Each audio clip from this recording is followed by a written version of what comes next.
Sooner than you think. That's kind of a spooky one. Sooner than I think. That's a little bit like before you know it.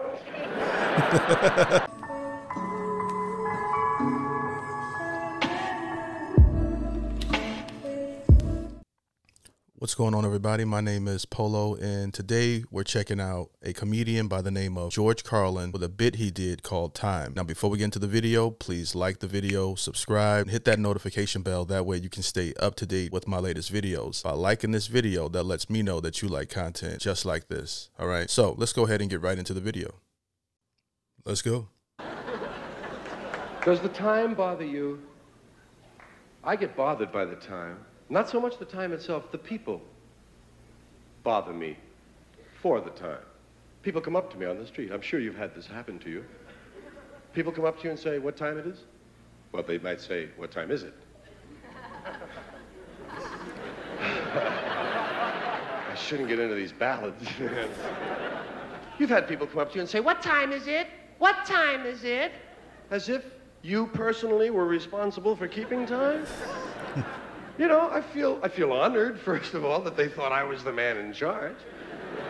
But I do have to explain, you don't see official timekeeper on here, do you? I don't. Yo, peep the facial expressions, how animated he is here. But I do have to explain, you don't see official timekeeper on here, do you?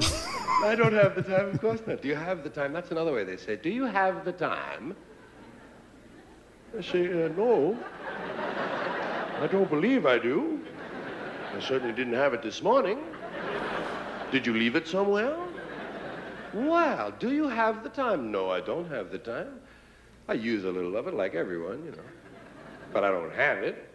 I think the Navy has it. In Washington, isn't that? They keep it in an observatory, that's right. Sure, they let out a little of it each day. Not too much, they wouldn't want to give us too much. Just enough. Time.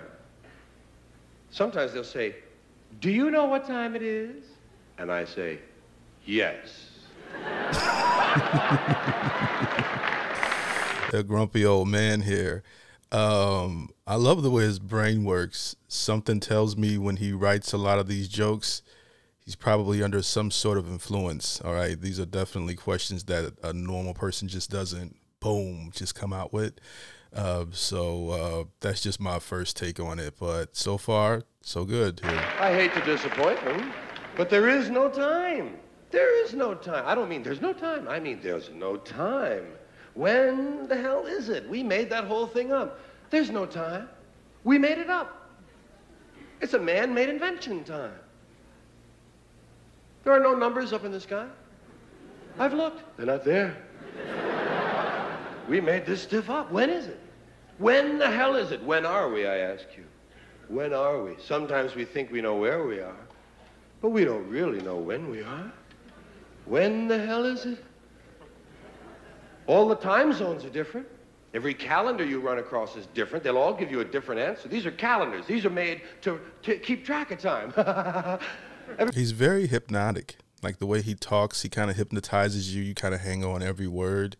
He has a really good stage presence about himself, and just very, very animated. I imagine that he can do really good voice impersonations because even when he's telling his jokes, he switches his voices from different characters, and he even puts all of his face into what he's saying. Like, so if you can see as clear as we can see, the people that sit way in the back really are missing out because his facial expressions really are some of his jokes as well. That's like the punchline is if you look at his face, he delivers with not just his voice, but with his face as well. Run across is different. They'll all give you a different answer. These are calendars. These are made to keep track of time.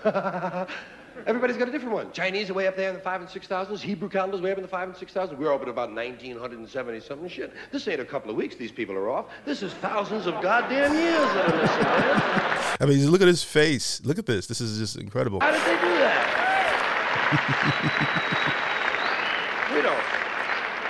We don't know when the hell it is. It could be the middle of last month for all we know. I mean, time is we've got it down so perfect that every 4 years we have to stick in an extra day just to make sure it still works. And we call it February 29th.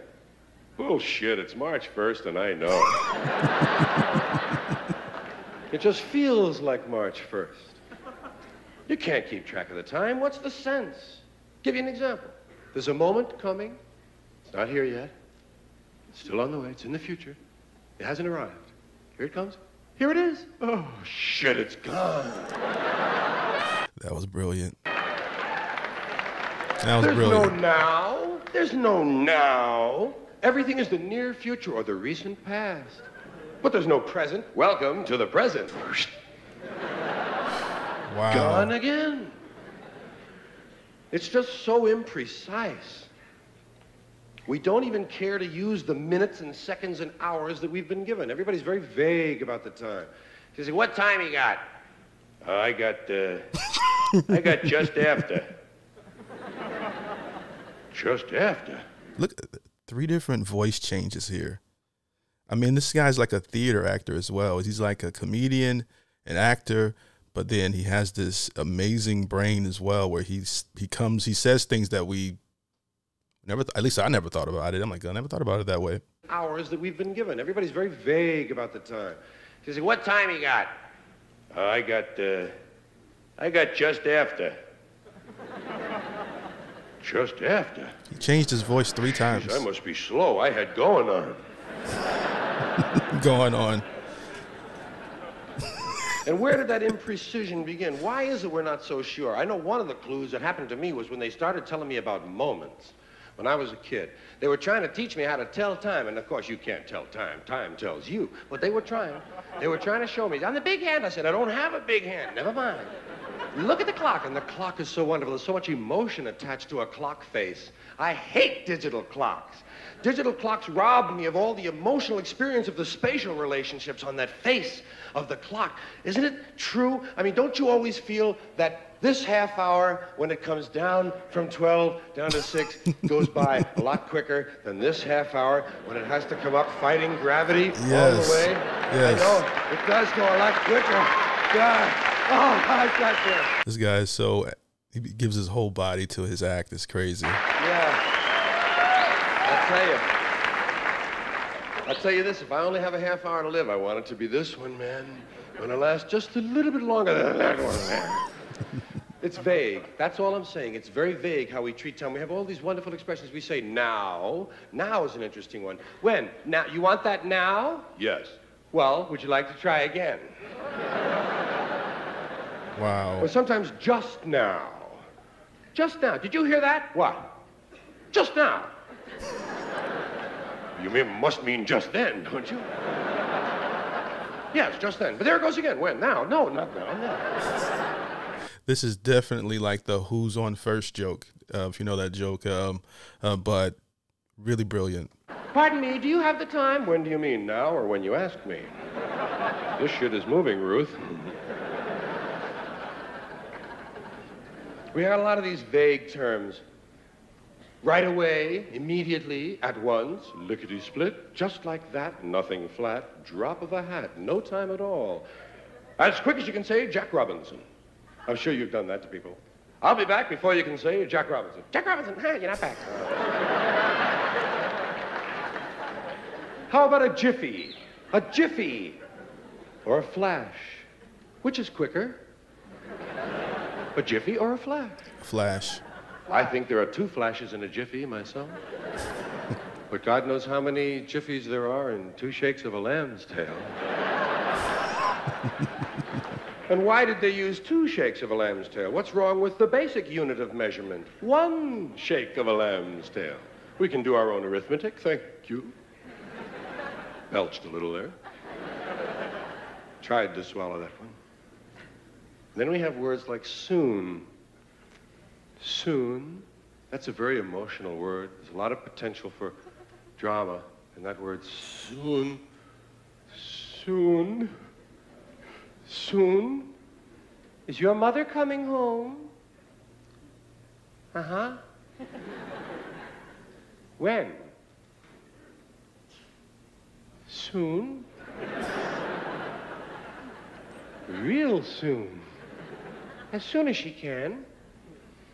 Sooner than you think. That's kind of a spooky one. Sooner than I think. That's a little bit like before you know it. I'll be back before you know it. He did it. Holy Christ. Look at that.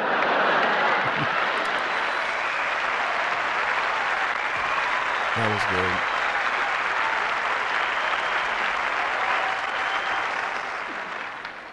good. And we go on with these terms that we use, these vague terms of time. One of these days, before long, any time now.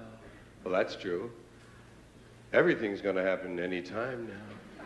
Any day now. That's kind of a snotty one, any day now. Hey, I'll be giving you that $5 I owe you, Bill. Yeah, any day now. Sooner or later, now and then, once in a while, from time to time, in a little while. He had to write this. This is incredible. In a little while. Well, it'll just be a little while. That's a wonderful one. I just love that. It sounds so benign. Just a little while. Couldn't hurt you, could it? You can wait a little while. It'll only be a little while longer. Just a little while. That's so different from a short time. Short time.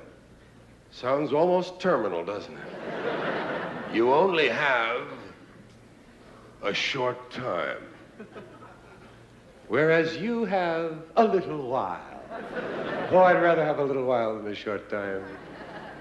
Yeah, we got long ways we measure time. We got vast distances of time we measure. People will say things like, kingdom come.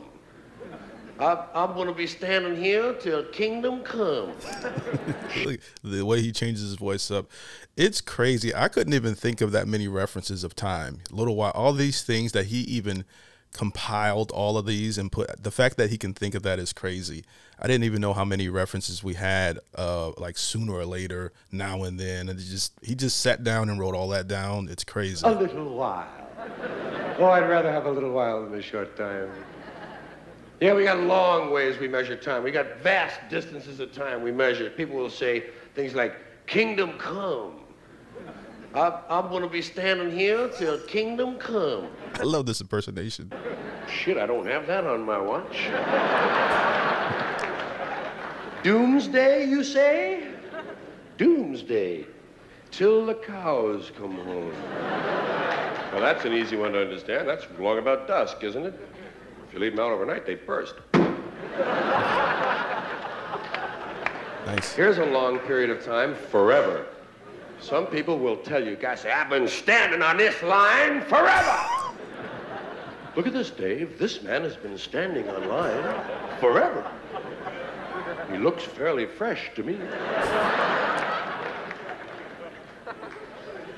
Almost like an eternity, people will tell you. It's almost like an eternity, as if they had experience with eternities.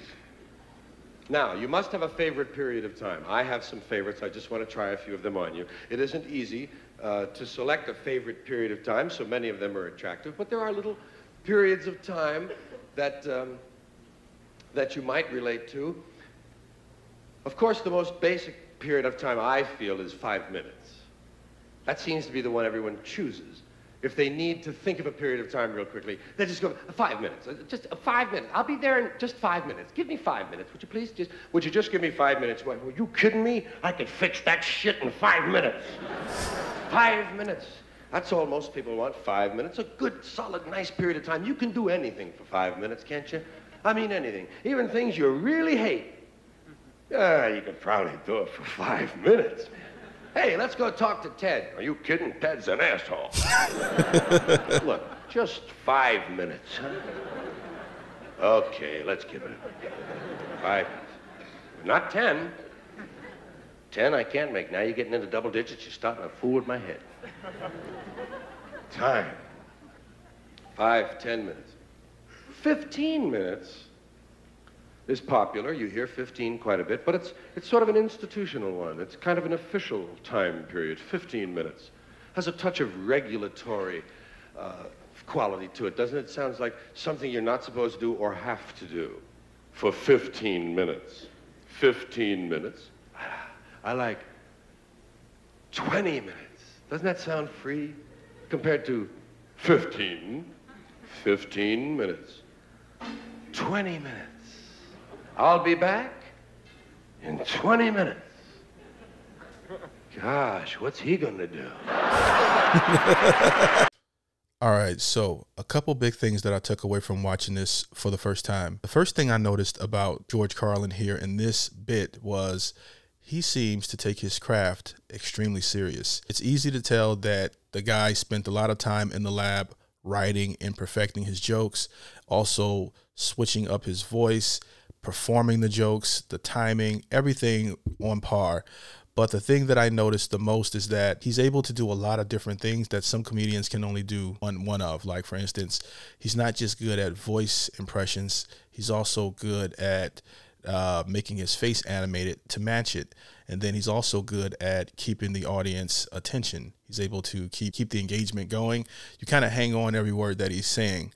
But the thing that I think he does the best is he's able to kind of unlock your way of thinking and to getting you to see things in the way that you would have never thought before, which is why I think some people also consider him to be a genius, because he kind of notices things that other people don't. Kind of like what Jerry Seinfeld does, but on a whole nother level. No disrespect to Jerry Seinfeld. And like how Ari Spears or Jay Farrell, they do impersonations. I'm pretty sure that he probably can do great impersonations as well. So that's another thing in his arsenal. And he could do punchline jokes. I really don't think that there's a weakness in his comedy from what I've seen just in a few bits that I've watched.